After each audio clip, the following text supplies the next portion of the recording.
Hello दोस्तों नमस्कार।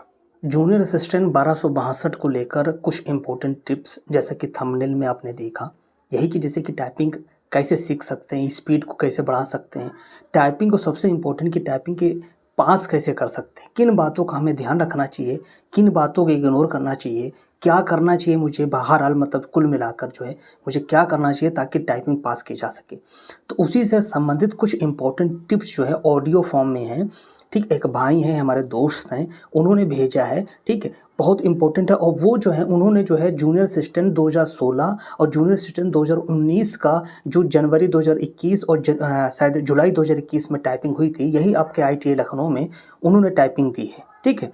उन्होंने जो अपना पर्सनल अनुभव शेयर किया है, तो इससे आप सभी लोगों को जो 1262 टाइपिंग देने जा रहे हैं, आपको मदद मिलेगी। तो आप पूरा वीडियो देखिए इसको और मैक्सिमम शेयर करिए, बहुत ज़्यादा से ज़्यादा शेयर करिए ताकि ज़्यादा से ज़्यादा लोग पहुँचे और उन तक ही मदद पहुँचे, एक तरीके से हेल्प पहुँचे वो, ताकि अवेयर हो सकें और चीज़ों को अच्छी तरीके से समझ सकें कि हमको टाइपिंग 1262 की कैसे देना है, क्या करना है, क्या नहीं करना है, ठीक है।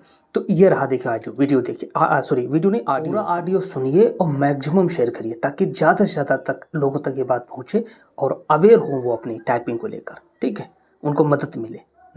ठीक है दोस्तों। साथियों जय हिंद। मैं आप सभी से यूपी ट्रिपल एससी की टाइपिंग से जुड़ा अपना अनुभव शेयर करना चाहूँगा। मैंने कनिष्ठ सहायक 2016 सामान्य चयन और कनिष्ठ सहायक 2019 दोनों परीक्षाओं की टाइपिंग दी है। एक जनवरी 2021 में हुई थी, दूसरी जुलाई 2021 में अलीगंज आईटीआई में हुई थी। उसमें होता ये है टाइपिंग में कि शब्द यानी पैराग्राफ आसान होता है, सिस्टम अच्छा होता है, कीबोर्ड अच्छा होता है, बैक स्पेस काम करता है और आप बैक स्पेस आसानी से यूज़ कर सकते हो। लेकिन इससे आपका समय जाएगा, स्पीड घटेगी बैक स्पेस यूज़ करने से, लेकिन वहाँ पे इनेबल रहता है, आप यूज़ कर सकते हो। पैराग्राफ औसत आता है, जिसको एवरेज कहा जाता है, ना बहुत कठिन ना बहुत आसान, और सुविधाएँ भी अच्छी मिलती हैं।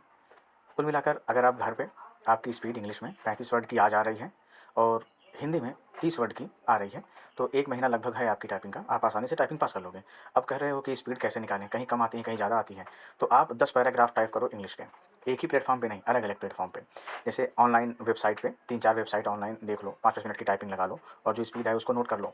और जैसे कुछ होते हैं ऐप्स होते हैं, फ़ोन में चलते हैं, कुछ ऐप होते हैं पीसी पे चलते हैं, कंप्यूटर पे चलते हैं, लैपटॉप में यूज़ कर सकते हो आप, उसमें आप टाइपिंग कर लो। कुल मिलाकर के 10 पैराग्राफ आपको करने हैं, अलग अलग टाइप के, अलग अलग प्लेटफॉर्म पे, और एवरेज पैराग्राफ टाइप करने हैं, ना इजी करने हैं ना हार्ड करने हैं। आप उसका औसत निकालो, देखो इंग्लिश में 35 आता है, अगर आ गया तो भाई आप पास कर गए आसानी से, कोई दिक्कत नहीं है। ऐसे हिंदी में कर लो। ये हो गई उनकी जो पहले से टाइपिंग करते आए हैं, उनके लिए ये जानकारी है।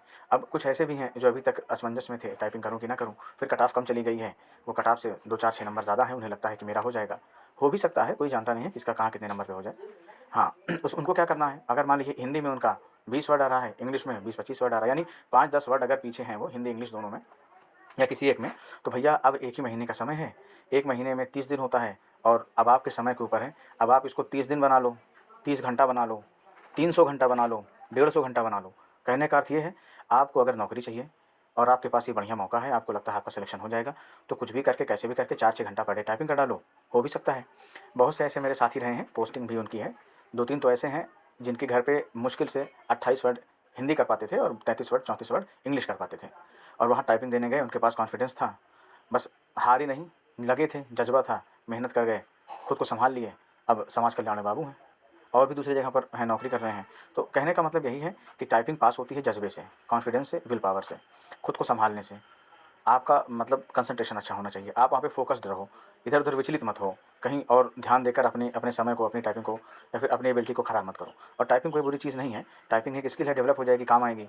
मोस्टली देखिए कंप्यूटर पे वर्क भी होते हैं, आप किसी भी भाग में जाओगे, आपका पाला इससे पढ़ना ही है। तो खैर ये तो बात होगी टाइपिंग की। अब ये भी बात आती है कि कोई कोई 40 वर्ड, कोई 50 वर्ड करता है, भैया कोई 70 वर्ड करके आए, उससे आपको क्या। ये यूपी ट्रिपल एससी है, यहाँ टाइपिंग एग्जाम क्वालिफाइंग नेचर होता है। 70 वर्ड वाला भी क्वालिफाई करके आपके साथ क्लर्क बनेगा, और 31 वर्ड इंग्लिश में करने वाला भी क्लर्क बनेगा, हिंदी में 25 वर्ड करने वाला भी क्लर्क बनेगा, और 50 वर्ड करने वाला वो भी क्लर्क बनेगा वो जो नंबर पाया है उसके आधार पर। तो इतनी सी बात है। हाँ, आपको बस ना किसी को देख के घबराना है और ना किसी को देख कर बहुत ज़्यादा झाड़ पे चढ़ जाना है। आप बस इतना जानो, आपको खुद पता है आप क्या हो, आप क्या कर रहे हो। अपना ईमानदारी से मूल्यांकन करो, अवलोकन करो अपनी स्थितियों का, उसके अनुसार अपने प्लान बनाओ, मेहनत करो। 1 महीने का समय बहुत होता है। हाँ, अब ये भी नहीं है कि मैं ये कह दूँ कि आप इंग्लिश में 10 वर्ड कर रहे हो, हिंदी अभी करना ही नहीं जानते हो, इंग्लिश में 15 वर्ड वाले हो और 1 महीने में जादू कर लोगे। भाई सामान्य बच्चे के पास ये जादू नहीं हो पाएगा, सामान्य बच्चे से ये जादू नहीं हो पाएगा। अगर आप बहुत प्रतिभाशाली हैं, प्रतिभावान हैं, होनहार, वीरवान हैं, तो कुछ भी कर सकते हैं।